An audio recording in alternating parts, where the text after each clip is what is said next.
팬데믹 기간에 자산 가격이 무섭게 상승했죠. 그래서 그동안 주식에 관심이 없던 분들도 관심을 갖기 시작하고 최근 1, 2년 사이에 주식 투자를 시작하신 분들이 많이 계세요. 그런데 그리스도인들이 주식 투자를 하는 것 괜찮은 것일까요? 이렇게 질문하시는 분들이 종종 계신데요. 제가 목회를 시작하기 전에 직장 생활을 오래 했기 때문에 이 문제에 대해서 도움을 드릴 수 있을 것 같아서 영상을 제작하였습니다.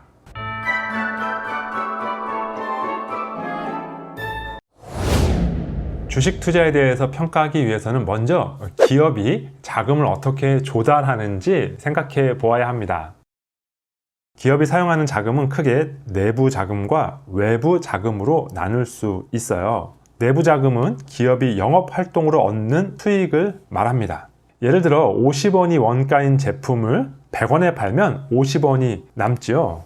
이 금액으로 재투자를 하게 된다면 이것이 바로 내부 자금입니다. 그런데 이런 내부 자금 외에 외부 자금이 필요할 때가 있습니다. 예를 들어 신제품을 만들려면 공장을 증설해야 하는데 이럴 때는 큰 비용이 들기 때문에 내부 자금만으로는 부족해요. 그럴 때 외부 자금을 마련하게 되는데 간단하게 요약하면 크게 두 가지 방법이 있습니다. 하나는 간접 금융이라고 불리는데요. 바로 은행에서 빌려오는 것이에요. 우리가 은행에 예금을 하면 이 돈이 기업의 외부 자금으로 사용되는 것이죠. 이 일은 은행에서 중개합니다. 은행은 예금하는 우리에게 아주 적은 이자를 주면서 기업에 더 큰 이자를 받고 그 돈을 빌려줍니다. 다른 하나는 직접 금융이라고 불리는데요. 주식이나 채권을 발행하는 것입니다. 기업의 입장에서는 이자를 줄 필요가 없으니 직접 금융이 자금을 조달하는 더 유리한 방식인 것입니다. 자, 이렇게 기업이 자금을 조달하는 측면에서 보면 주식을 구입하는 것은 기업의 투자 활동을 돕는 아주 유용한 수단입니다. 그러니까 예금을 해도 되나요? 라고 묻지 않는다면 주식을 구입해도 되나요? 라고 물을 필요가 없는 것입니다. 그런데요, 왜 주식을 구입하는 것은 예금을 하는 것과 달리 부정적인 인식이 있는 것일까요? 왜냐하면 주식을 구입하시는 분들의 자세 때문입니다.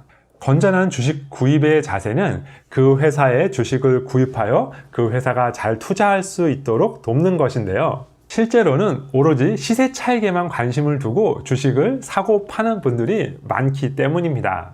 이것을 보통 투자와 투기의 차이로 구분해요. 투자는 거래 대상의 가치 변화에 주목하는 것입니다. 내가 투자한 그 회사가 잘 성장하기를 바라는 것이죠. 투기는 오로지 시세 차익에만 목적을 두는 것입니다. 이 회사가 잘 성장하는지에는 관심이 없고 이 회사의 주식을 싸게 사서 비싸게 파는 것에만 관심이 있는 것입니다. 이렇게 투기로 주식을 구입하게 되면 어떻게 될까요? 시세 차익에만 관심이 있으니까 하루 종일 주식의 시세만 확인합니다. 그리고 사고 팔고를 반복합니다. 이렇게 하다 보면 주식에 신경 쓰느라 자신의 업무에 혹은 자기 개발을 소홀하게 하게 됩니다.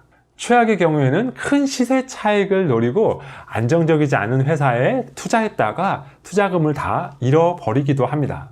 이런 부정적인 결과들 때문에 주식 투자에 대하여 안 좋게 보는 시각들이 많이 있는 것입니다. 그러므로 그리스도인들이 주식을 구입해도 되는가? 라는 질문에 대한 답은 주식 구입을 하는 사람의 자세에 달려있다고 할 수 있습니다. 그렇다면 어떤 자세로 주식을 구입하면 되는지 두 가지를 생각해 보겠습니다. 첫 번째로 부자가 되려는 목적이 아니라 돈을 보관하려는 목적으로 주식을 구입해야 합니다. 특별히 많은 그리스도인들이 이 주식을 구입하는 것에 대하여 부정적으로 평가하는 이유는 많은 사람들이 부자가 되려는 목적으로 주식을 구입하기 때문이에요.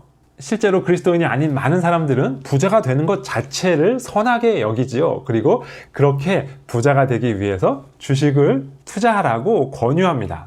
하지만 우리가 잘 알듯이 성경은 이렇게 부자가 되려고 하는 이 마음의 위험함을 아주 강력하게 경고합니다.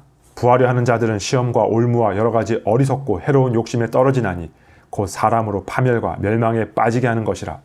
돈을 사랑함이 일만하게 뿌리가 되나니 이것을 탐내는 자들은 미혹을 받아 믿음에서 떠나 많은 근심으로써 자기를 찔렀도다. 그래서 그리스도인들에게 더 위험한 것은 이 주식 투자가 성공했느냐 실패했느냐의 문제가 아닙니다. 더 위험한 것은 부자가 되기 위하여 부자가 되려는 목적으로 주식을 구입하는 자세입니다. 그러면 경건에 큰 해가 되기 때문이에요. 그러므로 그리스도인이라면 부자가 되려는 목적으로가 아니라 돈을 잘 보관하였다가 나중에 사용하려는 목적으로 주식을 구입해야 합니다. 우리 일반 서민의 입장에서는 돈을 보관하는 방법이 많지 않아요. 일반적으로는 금고에 보관하거나 은행에 예금을 하거나 주식을 구입하는 방법 등이 있습니다. 돈을 금고에 넣어놓는 방법은 나쁜 방법은 아니에요. 하지만 시간이 흐를수록 돈의 가치가 점점 하락하기 때문에 앉아서 돈을 까먹는 아까운 방법이라고 할 수 있습니다. 예금은 이자를 주니까 금고에 넣어놓는 것보다는 낫지요.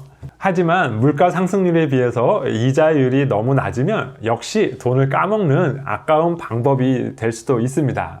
반면에 주식을 구입해서 그 돈을 보관하면 그 돈을 투자한 회사가 잘 성장하면서 우리의 수익을 보장해 주기 때문에 돈을 보관하는 좋은 방법이 될 수도 있습니다. 그런 의미에서 주식을 구입할 때 투자라는 단어보다 구입이라는 단어를 쓰는 것이 좋아요. 투자라고 하면 자꾸만 수익금이 얼마인지 생각하게 되거든요. 구입이라는 단어를 사용해서 마치 금고에 돈을 보관했다가 필요할 때 꺼내 쓰듯이 그렇게 주식도 잘 보관했다가 나중에 필요할 때 꺼내 쓴다라는 목적으로 구입하는 것이 좋습니다. 그런데요, 주식을 구입하는 것은 앞에 금고에 보관하거나 은행에 예금하는 것과는 달리 아주 위험한 요소도 있습니다. 가능성은 희박하지만 주식이 상장 폐지가 되면 돈을 돌려받지 못하는 위험성이 있어요. 더 보편적인 위험은 주식의 가격이 하락하여서 손실을 볼 수 있다는 것입니다. 돈을 잘 보관해 놓고 있다가 나중에 필요할 때 찾아 쓰려고 했는데 손실이 나 있다면 좋은 보관 방법이라고 할 수 없겠지요. 그래서 주식을 구입할 때 어떤 회사의 주식을 구입하는가 하는 것이 매우 중요합니다. 주식을 구입할 때 손실을 보아도 좋다. 그래도 나는 이 회사의 투자를 돕고 싶다. 라는 마음이 드는 회사를 선택해야 해요. 예를 들어서 평소에 환경오염에 관심이 많은 사람이라면 환경오염을 해결하는 단체에 기부를 했던 사람들이라면 환경오염을 줄이는 제품을 만드는 회사에 투자할 수 있습니다. 결론입니다. 술 자체는 악한 것이 아니에요. 그러나 어떤 사람에게는 악하게 작용합니다. 그러므로 술을 마시면 심하게 취하는 사람, 그리고 술을 절제하지 못하는 사람, 술만 마시면 실수하는 사람, 이런 사람들은 술을 마시지 않는 것이 좋겠죠.